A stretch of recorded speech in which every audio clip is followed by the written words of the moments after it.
In this video, we're going to continue our look at stereochemistry of cycloalkanes, and in particular, we'll investigate the conformations of cyclopropane, cyclobutane, cyclopentane, and cyclohexane.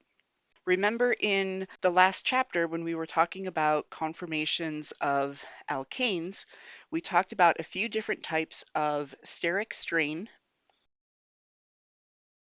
which includes torsional strain, where the bonds are overlapped or aligned instead of being staggered. So an eclipse conformation is really bad because there's a lot of torsional strain. Staggered conformations are really good because there's no torsional strain. We also have van der Waals strain or steric hindrance. And this is when groups are just too close to each other. They're bumping into each other. In this chapter, we're going to see an additional type of steric strain called angle strain. And so we'll learn about that in just a moment. But it's helpful to keep in mind these three categories of steric strain. In the previous video, we looked at this in detail. Remember, the most important take-home point is that cyclohexane has the lowest heat of combustion per methylene group, which means it starts out as the most stable. So cyclohexane is the most stable of all of the cycloalkanes. That wouldn't be true if all of these molecules were planar. So this then is evidence that the molecules are not planar. And so we have to think about the conformation that they actually take on. Let's start by looking at cyclopropane, which is a three-membered ring. Because we have three carbons, we need to remember that 3 points determine a plane. So these three carbons are in the same plane. For cyclopropane, it really doesn't have an option of different conformations. This is going to be flat. So since this is flat in the plane of the screen, then what does that mean in terms of strain? Let's try drawing it on its side. So let's put these two carbons in the plane, and then the third carbon is going to be back behind. And then we have our hydrogens, kind of like this. And now these are even further back. This is underneath. But notice these three are on the top face, and these three are on the bottom face. And these are eclipsed with each other, these are eclipsed, and these are eclipsed. If we were to turn this into a Newman projection, let's say this is our front carbon, and then this is our back carbon. And sorry, we're looking this way. So our back carbon has a hydrogen, and then here is the other carbon of the ring. Our front carbon has a hydrogen, and then the carbon of the ring. And so these carbon-hydrogen bonds are exactly overlapping each other. We have an eclipsed conformation. So that means we have torsional strain. Now, another thing to consider is that in a triangle like this, we have angles of 60 degrees, but these are sp3 hybridized carbons, so they want bond angles of 109.5 degrees. So this is forced to have much, much smaller angles than what it wants. Another way that we could think about it is if this is one of our carbons and it has a tetrahedral arrangement with two of its sp3 orbitals, and then it'll have one going back, one in front. So these two would be overlapping with the hydrogen orbitals, and then these want to overlap with the next carbon. Now, ideally, a carbon that forms a sigma bond with another carbon is going to have this end-on approach. And so these are going to overlap each other. But if we have two carbons with good end-to-end overlap, we can't put in our third carbon. So instead, what the atoms have to settle for, let's say here is our first one, and I'm trying to put these in a tetrahedral arrangement. Then our second carbon it has to be kind of offset. And then our third carbon would be something like this, coming forward and going back. So rather than having this really good end-to-end overlap, they're kind of at an angle themselves. And so it's not really effective overlap because it's kind of this corner is overlapping with this corner. This corner is overlapping with this corner, and the same thing over here. It's more of a corner overlap rather than a straight end-on overlap, which means it's not a very good overlap. So this is what we think of with angle strain. So angle strain exists whenever atoms are forced into less than ideal bond angles. Next, we can take a look at cyclobutane.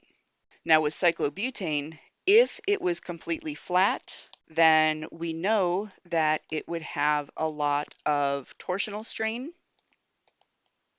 and angle strain. Torsional strain because if these are all in the plane, then these hydrogens are eclipsed. And all of the back CH bonds are eclipsed with each other as well. There will be angle strain because this is 90 degrees instead of 109.5. Now, experimentally, it's shown that cyclobutane is actually puckered. So these four carbons are not in the same plane. We can think of it as if these carbons come together a little bit. So these are going to be coming forward while these are in the plane, for example. Now, what does that mean? The bond angles are already at 90 degrees, but if it puckers, that is going to lead to slightly smaller angles. So it accepts an increase in angle strain because it must lead to a significant decrease in torsional strain. So cyclobutane molecules can never be completely happy, and so they just have to settle for the least bad situation. So if they pucker instead of being flat, then that will increase the angle strain, but it decreases the torsional strain, and it must decrease the torsional strain a lot, or else it wouldn't pucker. But experimentally, that's what is seen. Next, let's look at cyclopentane. Now, if this is flat, we would have a lot of torsional strain because all of those front hydrogens are eclipsed and all of those back hydrogens are eclipsed on each other, but there would be very little angle strain because we're looking at bond angles of 108 instead of 109.5. But what's shown experimentally is that it's not planar. And we can think of it, imagine that this is an envelope and we are folding down the flap. So it really is going to exist more like this. So some of these carbons are still in the same plane, so there will be some torsional strain, but by bending up this way, it relieves some of the torsional strain. So cyclopentane will take on some angle strain to decrease the amount of torsional strain. And finally, let's take a look at cyclohexane. So once again, if this is planar, which means all the carbons are in the same plane, there would be a lot of torsional strain. Right? We have 6 front CH bonds that would all be eclipsed on each other and 6 back CH bonds that would all be eclipsed on each other. So that would be really bad. And there would be angle strain because we would have a bond angle of 120 instead of 109.5 degrees. But cyclohexane also takes on different conformations. It's not flat.